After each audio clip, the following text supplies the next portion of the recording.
सुरक्षा बलों और आतंकियों के बीच मुठभेड़। तलाशी अभियान के दौरान की दोनों तरफ से फायरिंग। सुरक्षा बल का सर्च ऑपरेशन जारी। जम्मू कश्मीर के पुलवामा जिले में एनकाउंटर। पुलवामा पुलिस और सेना ने लश्कर कमांडर रियाज को घेरा। कई आतंकी हमलों में शामिल है आतंकी रियाज। पश्चिम बंगाल बारासात लोकसभा क्षेत्र में आज फिर हो रहे हैं पुनर्मतदान। मतदान केंद्र के आसपास बढ़ाएगी सुरक्षा। शाम 6 बजे तक होगा मतदान। बीजेपी की शिकायत पर चुनाव आयोग ने आदेश दिया है। बीजेपी नेता अमित मालवीय ने ममता सरकार पर हमला बोलते हुए मतदान केंद्रों में सीसीटीवी लगाए जाने की अपील की। सोशल मीडिया पर लिखा कि मतदान केंद्र के पूरे कमरे का दृश्य मिल सके, जिससे कि धांधली करने की कोशिश न हो। चुनाव के बाद संदेश खाली हिंसा पर पश्चिम बंगाल के राज्यपाल ने ममता बनर्जी से मांगी रिपोर्ट। संदेश खाली में 7वें फेज में वोटिंग के पहले और बाद में हिंसा पर पश्चिम बंगाल के राज्यपाल ने जवाब मांगा है।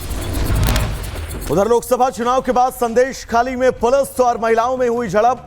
राज्यपाल ने ममता से हस्तक्षेप की मांग की। साथ ही चुनाव के बाद हिंसा को लेकर चिंता भी जताई है। संदेश खाली में टीएमसी की गुंडाई पर बीजेपी नेता अमित मालवीय का बड़ा दावा। कहा, बंगाल पुलिस टीएमसी के गुंडों के साथ मिलकर लोगों को धमका रही है। 4 जून के बाद वो सभी महिलाओं को विधवा बना देंगे।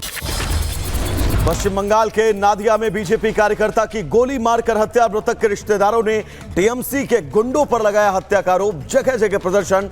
दोषियों के खिलाफ सख्त कार्रवाई की मांग। एग्जिट पोल के बाद शेयर बाजार में उछाल। डॉलर के मुकाबले रुपया हुआ मजबूत। निफ्टी में 500 अंकों की बढ़त। एग्जिट पोल पर चीन के सरकारी अखबार ग्लोबल टाइम्स का रिएक्शन। तीसरी बार मोदी सरकार आने की जताई उम्मीद। मोदी के आने से चीन भारत के संबंध मजबूत होंगे।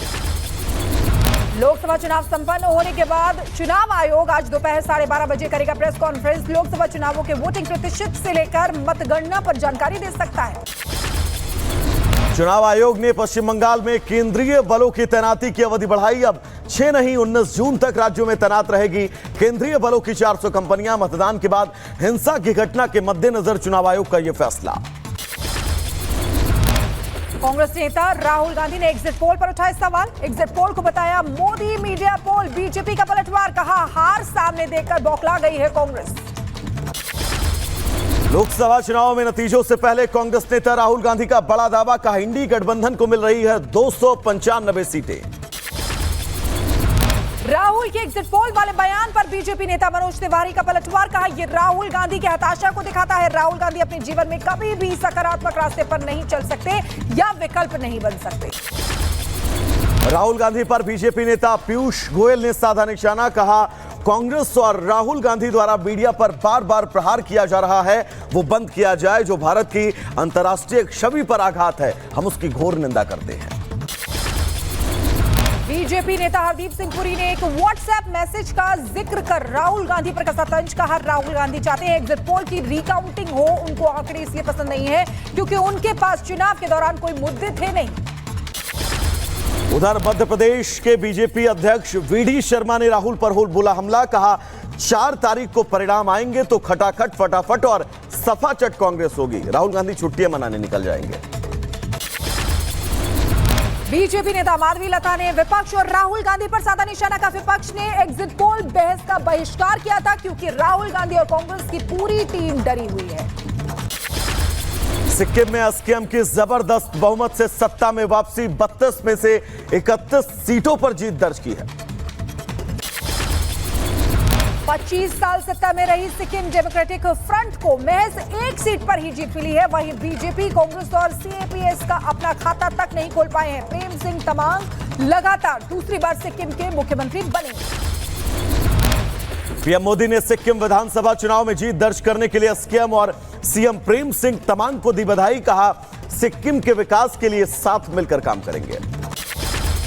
अरुणाचल प्रदेश में बीजेपी ने लगातार तीसरी बार सत्ता में की वापसी। 60 में से 46 सीटों पर जीत मिली है। वहीं बीजेपी ने पहले ही 10 सीटों पर निर्विरोध जीत दर्ज की थी। अरुणाचल की 50 विधानसभा सीटों पर पहले चरण में 19 अप्रैल को वोटिंग हुई थी। अरुणाचल प्रदेश विधानसभा चुनाव में कांग्रेस 1 सीट पर सिमटी। वहीं नेशनल पीपुल्स पार्टी को 5 सीट, एनसीपी को 3, पीपीए को 2 सीटें, अन्य के खाते में 3 सीट। अरुणाचल प्रदेश में बीजेपी की ऐतिहासिक जीत पर सीएम हेमंत बिस्व शर्मा की प्रतिक्रिया। कहा, अरुणाचल प्रदेश में मिली शानदार जीत 4 जून को आने वाले नतीजों का संकेत है। लोकसभा चुनाव के नतीजे आने से पहले चुनाव आयोग से मिला बीजेपी डेलीगेशन। बीजेपी की ओर से पीयूष गोयल और कई अन्य नेताओं ने चुनाव आयोग से मुलाकात कर कई मुद्दों पर अपनी बात रखी है। लोकसभा चुनाव के रिजल्ट से पहले इंडी गठबंधन के नेताओं का एक प्रतिनिधिमंडल भी चुनाव आयोग से मिला है। चुनाव आयोग के सामने 5 मांगे रखी है। कहा पोस्टल बैलेट का रिजल्ट ईवीएम से पहले जारी हो। कांग्रेस नेता अभिषेक मनु सिंघवी की अगुवाई में इंडी गठबंधन के कई नेताओं ने चुनाव आयोग के साथ वोटों की गिनती को लेकर लंबी चर्चा की। यह तीसरी बार है जब कई दल गठबंधन चुनाव आयोग पहुंचे हैं। दिल्ली के गीता कॉलोनी में पानी के लिए मारामारी हो रही है। टैंकर के आते ही लोगों की भीड़ जमा हो गई। पानी भरते नजर आए लोग। दिल्ली में पानी की किल्लत के बीच गीता कॉलोनी इलाके में पहुंचा पानी का टैंकर। टैंकरों के जरिए लोगों तक अब पानी पहुंचाया जा रहा है। दिल्ली में लगातार बढ़ती गर्मी के बीच पानी की समस्या से लोग परेशान हैं। कई जगहों पर टैंकरों के इंतजार में बैठे हैं लोग। दिल्ली के मयूर विहार इलाके में भी पानी की किल्लत को लेकर लोग परेशान। पानी लेने के लिए लंबी लाइनों में खड़े दिखे लोग। हरियाणा के सीएम नायब सिंह सैनी ने दिल्ली सरकार के आरोप को खारिज किया है। कहा हम दिल्ली को तय मात्रा से ज्यादा पानी दे रहे हैं। आम आदमी पार्टी की सरकार अपने भ्रष्टाचार को छिपाने के लिए झूठ फैला रही है। उधर दिल्ली में अतिरिक्त पानी की मांग को लेकर दिल्ली सरकार ने लगाई याचिका। आज सुप्रीम कोर्ट करेगा इस पूरे मामले में सुनवाई। दिल्ली सरकार ने कहा कि दिल्ली में पानी देने के लिए हिमाचल की सरकार तैयार है, लेकिन हरियाणा सरकार का सहयोग जरूरी है।